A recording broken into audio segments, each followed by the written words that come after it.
Our video begins in Helmand, Afghanistan, in 2013. Gary Cobb works as a spotter for the Jackal. When Gary spots the target, he urges Duggan to shoot so they can leave quickly. However, Duggan hesitates, doubting the target is the right man. Frustrated, Gary asks how much longer they need, but Duggan insists they'll take as long as necessary. After 6 hours of waiting, Duggan finally takes the shot, eliminating the target, and the team flees. Back at the base, they unwind by playing games.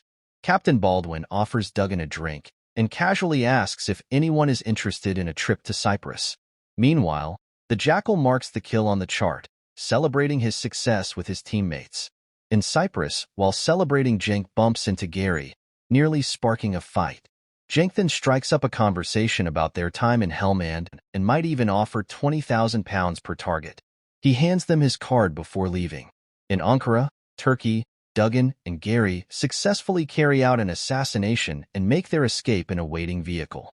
Cenk later informs them that his friend is thrilled with their work. The pair receive their payment, and Cenk praises them, declaring they are the best. Back in Afghanistan, Duggan learns that their new target is Najib Khan, a Taliban field commander attending a wedding. Captain Baldwin explains that Khan must be taken alive. Duggan and Gary are assigned to oversee the operation from a vehicle with Ronnie. Before long, Duggan and Gary set up their observation post as the rest of the team approaches the compound in trucks. One soldier attempts to negotiate with the guards at the entrance to gain access to Khan. During this tense exchange, Gary spots a shooter positioned above the compound.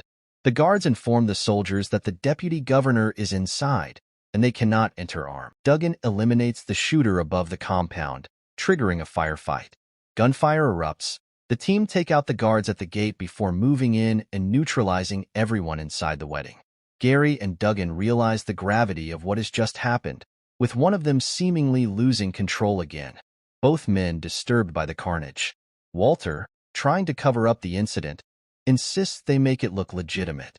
He radios in a report, claiming they are pinned down and under fire. Before departing, they are sternly warned not to speak of what transpired. Once they are at a safe distance, the compound is destroyed in an explosion. In the present, at MI6 headquarters, Vince reveals he has Alexander Duggan's file.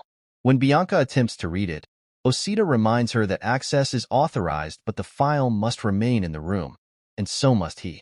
Bianca delves into Duggan's history, learning that Alexander James Gordon Duggan joined Sandhurst as an officer cadet.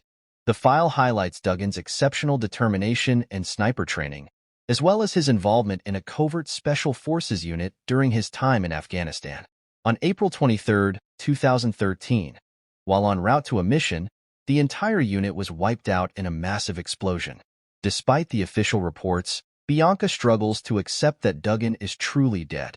During the said mission, Duggan notices a mound with an IED placed on top and spots movement nearby. He asks the driver to stop and requests Gary accompany him to investigate. Carefully scanning for more IEDs, Duggan approaches the mound and discovers a child's tricycle. To Gary's shock, Duggan uses a phone to detonate an explosion that wipes out the rest of the unit. Stunned, Gary demands an explanation, but Duggan simply states that they need to disappear and go somewhere they can't be found. In the present, guards raid a boat, searching passengers for weapons. The Jackal observes from the shore through tourist binoculars. Meanwhile, Xena angrily slams a machine. She reminds him that UDC is set to launch River in 48 hours. He tersely replies that he isn't on vacation and walks away. The scene shifts to UDC, who is swimming in the ocean, flanked by bodyguards on jet skis. Armed security personnel keep watch from outside the house. Elsewhere, Bianca Pullman conducts research on Captain Mike Baldwin in the Secret Intelligence Service database. She later visits him in person, finding him bedridden and dying of lung cancer. Introducing herself as an MI6 agent, she presses him for answers about what happened in Helmand. When Baldwin tries to call the nurse, she snatches the call light remote from his hand, stating that the nurse will bring his morphine after they've talked. Bianca is informed that the operation is being shut down.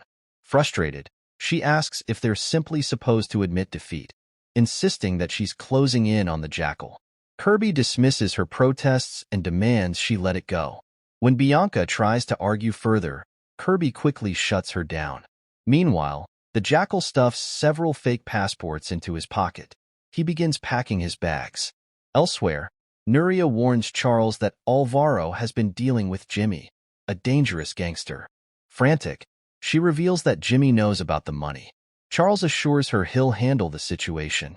Later, Charles meets with Alvaro, who informs him that the meeting with Jimmy will take place at Hotel Sierra in La Victoria. Charles promises to accompany him. Alvaro embraces him in gratitude. The jackal borrows a boat. Meanwhile, at the hotel, Jimmy begins to grow impatient, questioning whether Charles is actually coming. Alvaro reassures him, insisting that Charles will show up. Jimmy then asks how much Charles is worth, and Alvaro replies that he's worth millions from international finance. As a waiter refills their glasses, Jimmy suddenly slumps over the table, prompting her to scream. The camera pans to reveal that the fatal shot came from a boat 1 kilometer away. The scene shifts to the jackal entering room 7, where he attaches a silencer to his rifle. Elsewhere, Bianca lies on her bed, reading a news report about Jimmy's assassination. She accesses the intelligence database and discovers that the assassin demonstrated a high degree of precision and skill. Later, the jackal tells Bogdan that he's trying to photograph the elusive Calandra lark. After a short distance, he asks Bogdan to stop the boat, claiming to have seen something. As Bogdan halts the boat and looks away, the jackal swiftly slits his throat. Without hesitation, he begins setting up his gun on the boat, securing it on a gimbal. After completing the setup to stabilize the gun, the jackal tests it by firing a shot at a rock near the island. Meanwhile, UDC feels too drained from a rough night to follow his usual routine of going for a swim. Teddy tries to persuade him, encouraging him to stick to his habits. The jackal receives an alert on his device and notices a drone hovering above him. To avoid suspicion, he pretends to be fishing. Elsewhere, Keith discusses Bogdan's boat with another man, puzzled about why it's stationary. As UDC and Teddy head downstairs and walk outside, the jackal spots them and quickly puts on his gear to set up his shot. Just as he's ready, a speeding boat passes nearby, creating a wave that disrupts his aim and causes him to miss his opportunity. Security dispatches a jet ski to check on Bogdan's boat. The jackal notices the jet ski approaching and shoots the driver. Back at the surveillance center, a security guard monitoring the cameras informs Keith that the man on the boat is armed with a sniper rifle. UDC is urgently warned to get out of the water. Both he and a guard dive under, staying submerged for several seconds. The jackal, watching closely, times their movements. When they surfaces, the jackal fires and hits the guard instead of UDC. The others on the team urge UDC to stay underwater, knowing the sniper won't have a clear shot. The jackal, however, continues to count, waiting for the right moment. When UDC eventually surfaces to catch a breath, the jackal fires again, this time hitting him in the back of the neck, neutralizing him instantly. With the mission complete, the jackal flees using Bogdan's boat, pursued by security on jet skis. The scene shifts to the jackal attempting to escape in a car. As he approaches a police checkpoint, he starts to panic upon realizing they intend to search his vehicle. When asked to open the trunk, he panics further, runs over an officer, and speeds away. A police car gives chase, leading to a high-speed pursuit through the city streets. Eventually, the jackal manages to evade capture. Meanwhile, Bianca has a private conversation with Isabel Kirby about Jimmy Teguero, a petty criminal who was killed in Spain. Bianca suspects the same killer is behind both Teguero's death and the UDC case.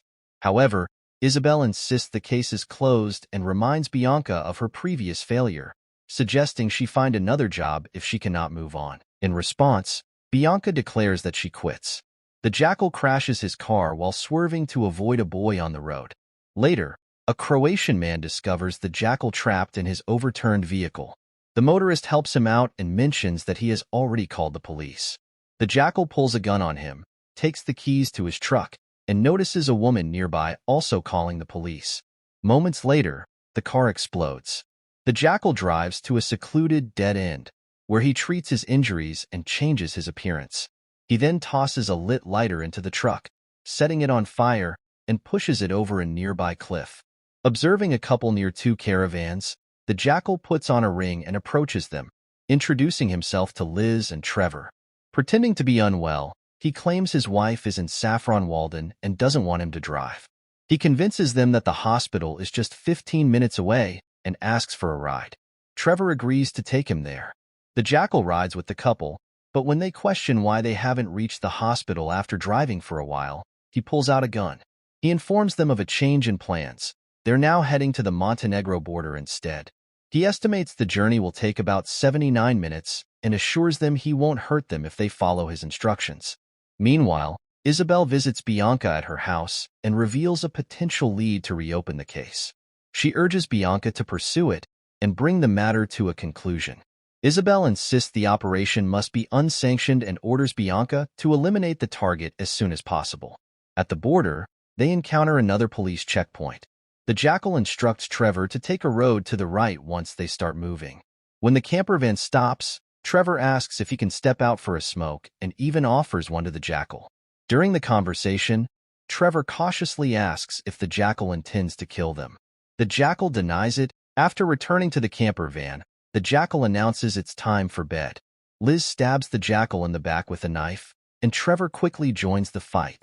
However, the jackal gains the upper hand, shooting Trevor in the stomach before fatally shooting Liz. Meanwhile, Bianca meets Vince Pine in Cadiz, Spain, and explains that their operation is entirely off the record. Vince asks what they'll do if the target isn't there, but Bianca is confident he is, or at least someone important to him will be. The next morning, the jackal walks away from the camper just as it explodes. Later, he is aboard on a bus for the Balkan bird tours. Bianca and Vince meet with Detective Remica, who reveals that Tagero had been with someone at the time of his murder. The individual was cleared of involvement and subsequently released. When Vince asks for a name, Detective Remica identifies him as Alvaro Gonzalez Martin. She also provides a photo and explains that Alvaro's sister is married to a wealthy man named Charles Calthrop. Bianca and Vince observe Nuri from a distance. Bianca insists they'll wait, just as the jackal would. She is determined to capture him alive, despite it not being part of the plan. Vince tries to dissuade her, warning that the jackal is extremely dangerous and operating on his home turf, but Bianca refuses to back down. Inside the house, Nuri begins packing money and clothes. Moments later, a vehicle arrives on the property, prompting Bianca and Vince to check if it's the jackal. They watch as Nuri leaves with her baby in a taxi, leading Bianca to suspect that she's fleeing. Meanwhile, the jackal picks up a vehicle at the airport and eventually returns home. Bianca spots him through her binoculars and notices that he appears to have an injury on his right shoulder. Once the jackal enters the house, Bianca and Vince follow. Inside, the jackal discovers that Nuria is already gone. As he processes this, he receives a call from Zena, warning him that they are coming for him in Spain. Suspicious, the jackal heads to his hidden room and finds that some of his money is missing. While the jackal starts packing, Bianca and Vince move closer. Meanwhile, Alvaro enters the house, calling for Nuria and saying they need to talk. Hearing noises, he draws his gun and turns on the lights, only to find Bianca and Vince. Before he can act, he is shot. The jackal hears the gunfire and readies his weapon, locking the door to his room. As Bianca moves cautiously, she unknowingly ends up on the opposite side of a wall from the jackal. He sees her through a crack, but she doesn't notice him. After regrouping with Vince, Bianca concludes that there's no sign of the jackal and decides to flush him out by activating the house alarm. Seconds later, Vince notices a laser on Bianca's head and quickly pushes her out of the way. In the process, he is shot while trying to save her. As Vince collapses, Bianca and the jackal exchange gunfire. When the shooting subsides, Bianca calls out, saying no one else has to die. She cautiously moves closer, unaware the jackal is hiding behind a wall. Addressing him as Duggan, she admits she fights because she enjoys winning. The jackal responds that he likes to win too. Bianca pleads, saying it doesn't have to end like this. But now standing behind her, the jackal coldly replies, "It does," and shoots her. Bianca falls to the ground, and the jackal stands over her, silently watching.